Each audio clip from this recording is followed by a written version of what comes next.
Continuing the Wi-Fi versus offline argument I started before. I'm gonna finish off my argument with Wi-Fi before starting on offline. Wi-Fi does in fact have button delay, which always varies in different cases, based on the distance between the different players and the quality of their own internet. This is always a huge factor in how much button delay occurs mid-game. For example, I have a friend that only lives probably no less than 3 to 4 miles away from me, whom of which has Wi-Fi worse than that of a guy I've played from the UK. The quality of the internet plays such a factor that a game can't be somewhat enjoyable unless the internet is decent between the 2 or more players that are in the game. Wi-Fi does gets its points for letting you play anyone anywhere in the world, but the game's online experience just destroys that opportunity at that sort of experience. Perhaps because we are competitive in a game that wasn't even meant to be competitive in the first place. Food for thought, or no? Okay, now I'm gonna switch off into offline play and pointing out its other various points. Offline play and the whole tournament experience for any game in competitive play is like that of the Holy Grail. It is what the competitive community thrives off of. It's the community that a good majority of Wi-Fi players wish to be a part of. Why? Offline comes with less disadvantages as of that of Wi-Fi. You don't have to worry about lag, button delay, or anything of that nature that would be a major concern on Wi-Fi. You get the opportunity to meet players that are local in your Brawl community face to face, which is a more rewarding experience than that of playing online and meeting people through the internet.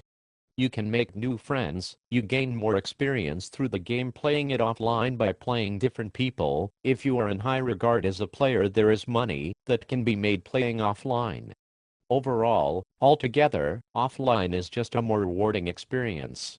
You meet locals in your area or your state you probably wouldn't otherwise meet on Wi-Fi. You can make new friends. This community is actually pretty friendly, and if anything far from serious. Going back to one of my later points, this is something people of the Wi-Fi community fail to understand. Offline has competition, but these players don't understand that we gather for these events for the fun of the game.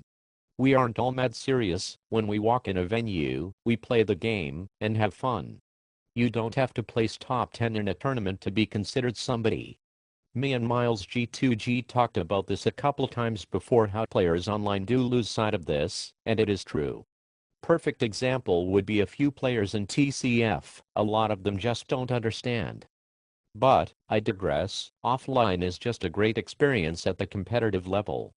There never really are issues with offline play. There are some areas that have a good strong offline community that's active, and there are some places that don't. It does happen in some areas, you can be a great player, like for example Dragumba, and live in Idaho, and have a completely dead community. It does happen to be that way sometimes, but for the players that are fortunate enough to live in the West Coast, East Coast, and some areas in the South like Florida. No Johns if you say you can't make it out to a tournament. If you live in any of these areas, SoCal, New Jersey, Florida, New York, Michigan, Washington, Texas, and even Georgia. Just saying. But anyways, I'm gonna end my argument here. Thank you for watching, and be sure to check out all my vids on my channel, especially the Nexus Gets Trolled vids. Also, comment this vid on AIB. I'd like input from other players and see what their thoughts are on this. I couldn't fit every single little point in this video for both arguments. Well, I should say I didn't feel like giving input on all these points, but I'd like for there to be like a mini discussion in the comments sections of the vid on AIB. Again, thanks for watching, and bye bye.